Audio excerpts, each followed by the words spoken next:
I'm Matt Gelka in Washington, where the president declared a public safety emergency and announced a plan to take over D.C.'s law enforcement.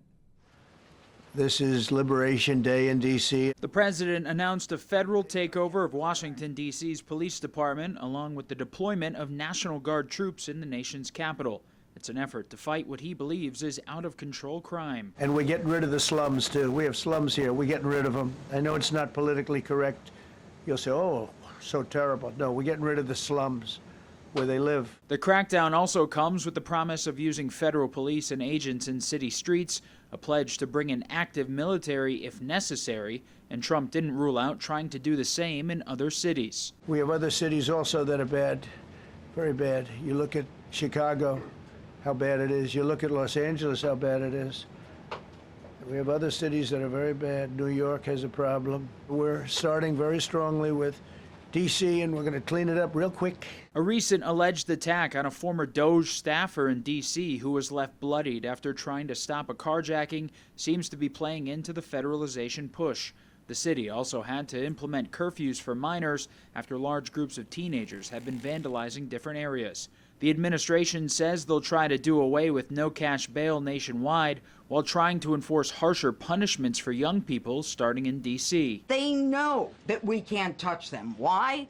Because the laws are weak. We need to go after the D.C. Council and their absurd laws. D.C. police data shows violent crime is trending down, although the White House disputes those numbers. I believe that the president's view of D.C. is shaped by his COVID-era experience during his first term. We experienced a crime spike post-COVID. We have been able to reverse that 2023 crime spike. The president has the authority to take over the D.C. Police Department under the Home Rule Act for 48 hours or up to 30 days. Anything longer would need approval from Congress. Reporting in Washington, I'm Matt Gelka. Trump's new orders now boost enforcement even more. 7 News' Josh Chapin picks up our team coverage. And Josh, the mayor just held her own press conference within the last hour.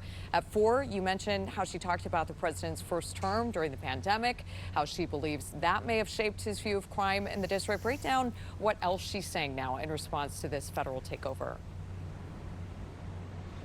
Well, Megan, the federal takeover today described by Mayor Bowser and MPD Chief Pamela Smith as more of a partnership. We pressed Mayor Bowser about what she meant by that, and she said that she is limited in what she can do, that she must comply with the law given the limited powers of D.C. and her government. After our repeated requests for interviews over the past few days, the mayor finally spoke to a room full of reporters this afternoon inside the Wilson building. She was joined by her police and fire chiefs. The mayor drilling down once again that crime numbers are at a historic low as contrasted with what the president said. The mayor said during special times of emergency, which the president declared today, she must give the services of the MPD to the federal government. But she was clear that Pamela Smith is still the chief in charge. The chief saying over the next 30 days, you'll see an increased police presence all over the district. She also said this. We have a relationship with our community that is very important to us, our community members. And so having our Metropolitan Police Department working alongside of our federal partners who have come into the city to really help us assess and deal with the crime, that some of the crime spikes that we have, we will work alongside them. D.C.'s police union supports the president's recognition of the crime crisis as laid out in the statement that you see on your screen there. They hope that the federal intervention is temporary and it paves the way to fix bad reform legislation. We will hear more from the police union as well as from Mayor Bowser when we see you at 6 o'clock. Scott and Megan, back to you. All right, Josh, thank you for your coverage there. We look forward to those updates. Well, D.C.'s top leadership will likely have to testify in an upcoming hearing on the city's safety. Chairman of the House Oversight Committee, James Comer, posted on X that they're planning to hold the hearing next month with the District Attorney General, the council chairman, and the mayor. I'm Matt Gelka in Washington, where D.C.'s police union is saying they're welcoming the federal help after the president has temporarily taken over law enforcement in the district. National Guard troops arrived at Washington, D.C.'s Armory with 800 guardsmen deployed as part of the president's federalization of the city's law enforcement. Our capital city has been overtaken by violent gangs and bloodthirsty criminals. We have more police, and we want to make sure we're using them. When critics pointed to data showing violent crime at a 30-year low, the White House said the numbers were being cooked. D.C.'s police union agrees. This concept that crime is down is really an old trope, and we're currently sitting at 3,180 with more than 800 vacancies for the position of sworn police officer. And that's the main reason why we can't keep these streets safe. Congress could play a role not just in D.C., but nationwide, where Republicans believe blue cities are soft on crime. President Trump will not be deterred by soft on crime Democrats and media activists who refuse to acknowledge this rampant violence on our streets. New York Republican Elise Stefanik is reportedly working on a bill ending no-cash bail policies nationwide, a practice where a criminal defendant doesn't need to post bail while awaiting trial for lesser offenses. Florida Republican Byron Donalds has a bill that would make changes to D.C.'s youth offender system and sentencing. Some on D.C.'s City Council agree change is necessary. And I also do agree that there were some laws that went too far several years ago. I'm proud of the progress that we've made leading to this 30-year low of violent crime, but I am also the first to say we have to do more. Democrats have slammed the president's use of military on American soil as authoritarian and an abuse of his power. And that step is a huge step towards an autocratic government with a president who has his own domestic police force. So that's the biggest thing that alarms me about it. Republicans could also look to quickly fill the Superior Court bench in D.C. with vacancies that have made it harder to fight crime in the Capitol. Nominees require Senate confirmation, and the chamber has been slow to act. Reporting in Washington, I'm Matt Gelka. Right now at 5:30, a new video coming in overnight showing FBI and DEA agents on patrol in Georgetown. There are just some of the hundreds of federal law enforcement officers that have been positioned in D.C. in response to President Trump's crime crackdown.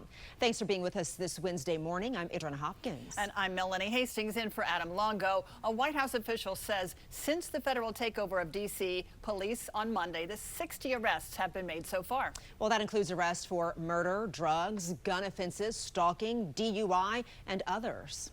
And hundreds of members of the National Guard are also deploying to D.C. This is video of some troops near the Washington Monument last night. Their mission is to support local and federal officers as President Trump takes aim at what he calls out-of-control crime in D.C. Well, 7 News' John Gonzalez is live at the D.C. Armory, where about 100 National Guardsmen filled out the necessary paperwork ahead of their local mission.